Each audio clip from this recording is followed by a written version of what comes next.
अरे चल चल, दम लगा सुदामा, एक पत्थर नहीं टूट पा रहा तेरे से। पगार पूरी नहीं चाहिए क्या? आधी चाहिए?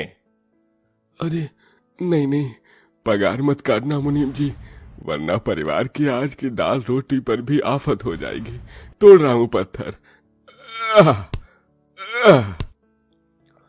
दोपहर की चिलचिलाती धूप में जहां अमीर अपनी आलीशान चार दीवारी में बैठे थे, वहीं मजदूरों के संग संग गरीब तबके का बूढ़ा सुदामा गठिया रोग से ग्रसित होकर भी पत्थर तोड़ रहा था। वहीं पतले दुबले कद काठी का दिखने वाला बेटा माधव उस जानलेवा भयंकर गर्मी में भी भट्टे में ईंट पकाकर बनते मकान तक पहुंचाता है। अरे चलो चलो, सब लोग जल्दी जल्दी हाथ चलाओ, आज के आज इस बिल्डिंग का पूरा काम खत्म हो रहा है। अरे ओ माधव, ये क्या 4-4-8-8 ईंट ला रहा है? भर भर कर ला। ला रहा हूं मुनीम जी, वो क्या है ना, आग में से निकालने में हाथ जल रहा है। वाकई माधव के हाथ छाले में लिपटे थे, मगर उसे घर बैठे अपने भूखे परिवार की चिंता लगी थी, जिनके लिए हर हाल में उसे रोटी कमानी थी। देखते देखते सूरज डूब जाता है। तभी मुनीम गरीब मजदूरों को देखाकर नोट झाड़ता हुआ बोला, ए चलो चलो, हो गया काम पूरा, अब सबके सब लाइन में लग जाओ, दिहाड़ी बांटने का टाइम हो गया है। ये ले पप्पू, तेरा 200 रुपया, ये रामा तेरा 150, और ये तुम दोनों बाप बेटे की दिहाड़ी 400 रुपया। बहुत बहुत शुक्रिया मुनीम जी। तभी बूढ़ा सुदामा लाचारी के भाव से बोला, मुनीम जी, हाथ जोड़कर आपसे एक विनती है, हमारे लायक कहीं और काम हो तो बताना। अरे फिलहाल अभी तो ये बिल्डिंग तैयार हो गई, अगर काम आएगा तो बता दूंगा भाई। गर्मी के मौसम में कहाँ उतना काम मिलता है, पहले जितना काम तो रह भी नहीं गया, आबादी इतनी बढ़ रही है, अब क्या किया जा सकता है। थकित श्रमित शरीर लिए वो सड़क पर से चलने लगते हैं, जहां लाइनों में कई गरीब परिवार थे। किसी ने तिरपाल तो किसी ने टेंट डालकर अपना छोटा ठिकाना बनाया था। देश में कितनी गरीबी हो गई है पिताजी, ऐसी धधकती गर्मी में ये लोग कैसे टेंट में रह रहे हैं। अरे क्या किया जा सकता है बेटा, सबकी जिंदगी एक समान थोड़ी ना है। कुछ दूर पर घर आ जाता है, जिस पर टीन की छत थी, जिसमें सास नंद, गर्भवती बहू और एक बच्चा गर्मी में बेहाल थे। अजी आ गए आप दोनों? जी भाग्यवान, आज बड़ी गर्मी है। बहू जरा पानी पिला दे। जी बाबूजी, लाती हूँ। थोड़ी देर में पूरा परिवार खाना खाते हैं। तभी रात के 9 बजे मकान मालिक किराए के लिए आ जाता है। अरे कोई है? कहाँ मर गए? नीलम बहन, देख कर आ, कौन है दरवाजे पे? भैया, मकान मालिक आया हुआ है। माधव थाली छोड़कर आता है। क्यों रे माधव, आज 25 तारीख हो गई, 15 तारीख को महीना लगता है, कभी भी तू टाइम से किराया नहीं देता। दे दूंगा मालिक, आपका किराया कहीं के लेकर थोड़े ना भागे जा रहा हूं। अरे ऐसे कैसे भाग जाएगा? चिल्लड़ पंडित नाम है मेरा, पाताल में से भी ढूंढ निकालूंगा। देखिए, आस पड़ोस वालों के सामने हमारी इज्जत मत उछालिए, 1-2 दिन मुझे दे दीजिए, मैं दे दूंगा किराया। मकान मालिक के जाते ही जान की चिंता के भाव से बोली, 2 दिन में किराया कहाँ से दे पाएगा बेटा, थोड़ी और मोहलत ले लेता। तुझको पता है ना ये चिल्लर पंडित टाइम का कितना पक्का है, 2 दिन बाद आ धमकेगा और घर से बेघर कर देगा हम सबको। बेघर होने की नौबत का सोचकर घर के मुखिया सुदामा के चेहरे पर लकीर आ जाती है। परिवार में से किसी को भी नींद नहीं आती। अजी आप सोए नहीं अब तक, जाग रहे हैं? अरे नींद नहीं आ रही भाग्यवान, सारी जिंदगी तो किराए के घर में गुजर गई।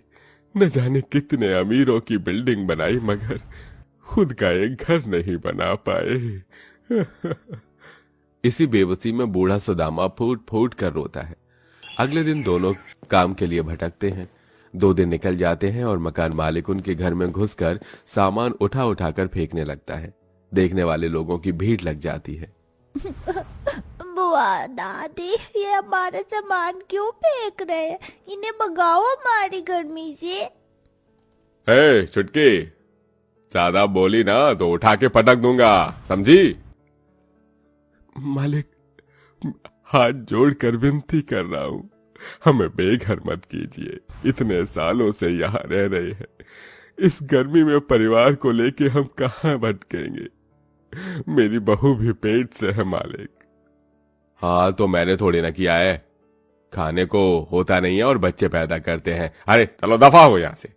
पूरा बेघर परिवार गर्मी के उस कहर में कंगालों की तरह सड़कों पर भटकते हैं। सबकी आंखों से आंसू बहे जा रहे थे। भगवान भी बड़ा निर्दयी है। भूख, गरीबी और बेघर होना सिर्फ गरीबों के हिस्से में ही लिखा है।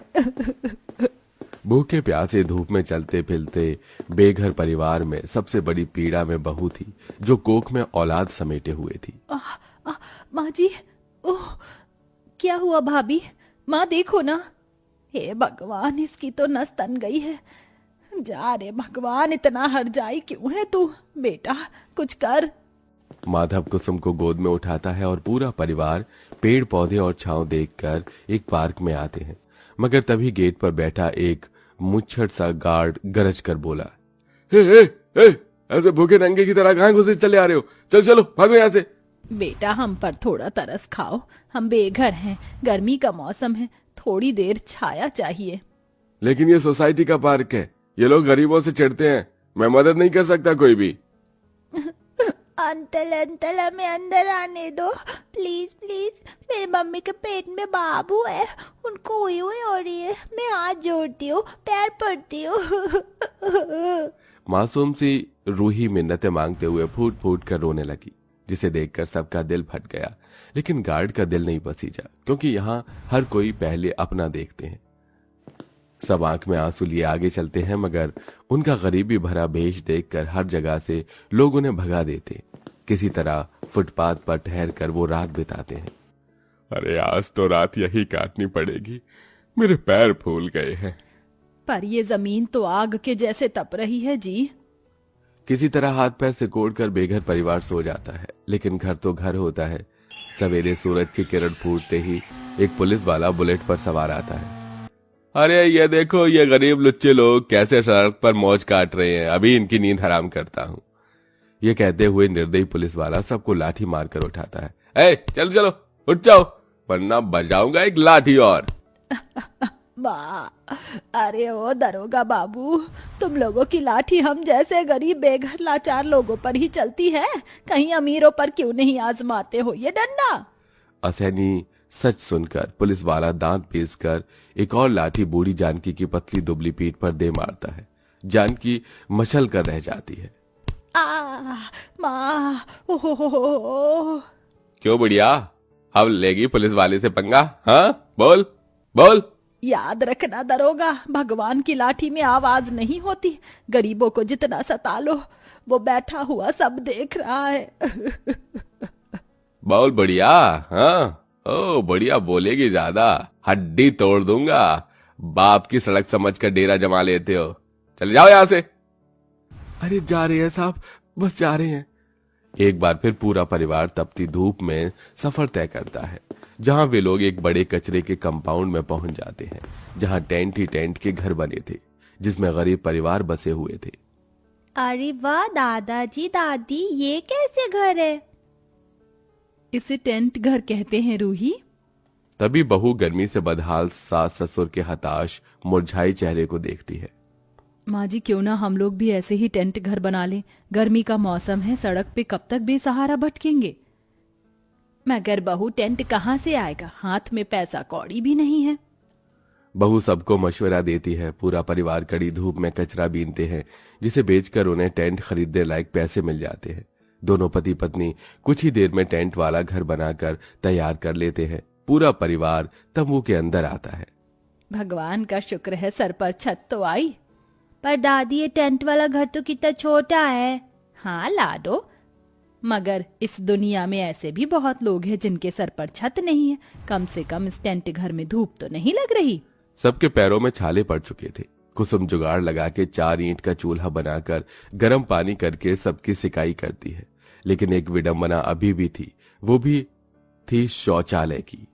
सुनो जी, घर तो बन गया, मगर इतनी गर्मी में शौचालय के लिए कहाँ जाएंगे? आपको पता है मेरा 8वां महीना चल रहा है, बार बार बाथरूम जाने की जरूरत पड़ती है। तुम चिंता मत करो कुसुम, मैं आज ही शौचालय बना दूंगा।